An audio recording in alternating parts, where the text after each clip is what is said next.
How was it for you? That was no good. Okay. It was no good. I mean, not having the communications with here in the States, it was just like a total shock. I mean, as soon as we landed in I guess Fort Lewis, the first thing, get those uniforms off, get that stuff off, get that Vietnam stuff off. And it was just like, they sent us here to do a job, and we did, we didn't even volunteer. We got drafted, and we did the best of our ability, and then they were just like we were lepers or something. Get that uniform off. Like a couple of my medals, I think I threw away. My Bronze Star I got, and my combat infantry badge, and my uniform. It was just, you were kind of, they made you feel ashamed, and it was a public too, where it's like with Iraq, they didn't like the policies, but they still support the troops. When the guys come home, and they show them in the airport and everybody's hugging them and stuff. It wasn't the same thing. They didn't support the war, and they didn't support the troops. And it just was a feeling you had. I mean, you were ashamed, And to this day, I'm proud. If I go out to the VA, because I went and registered there finally after years and years, I wear my little hat. I wear it like a Vietnam hat, but I can't wear it anywhere else.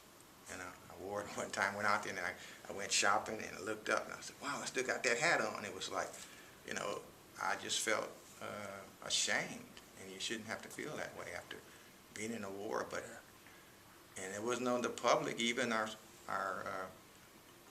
in our company, some of the officers and stuff, how they treated us. You Vietnam guys, you Vietnam guys, and we just never got our due. And I feel good for the people today. I don't feel bad about them, but it's still something when I see them getting off this, at the airport and everything, and I just feel like something's missing. We'll never get that. Was it easy for you to get a job after the war? Well, I was working at the post office, and I was actually going to City College, and I was working at the post office too. And I took a military leave. So when I came back, I just went back to the PO. Okay. And I took a couple of weeks off and went back out, and I was delivering mail, and it was acceptable because I was kind of out in the open.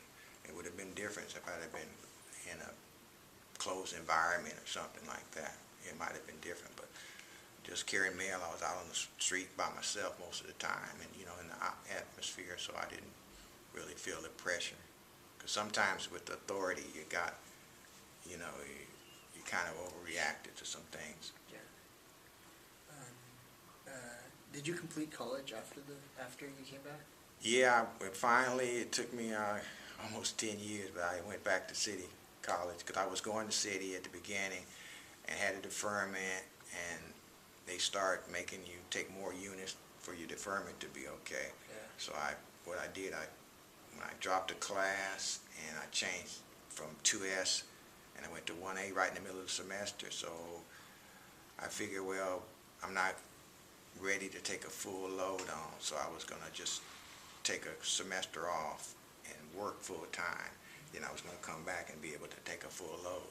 But by the time I tried to come back, I had already gotten drafted.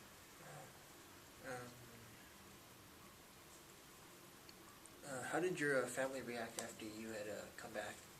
Well, they were supportive of me because they knew I was a squad leader, and I got an award, but they told me I changed. How so? They just said I was, I guess, more serious, and a little bit more withdrawn. I wasn't as outgoing as I was before. I was kind of more, I guess, introverted. Okay.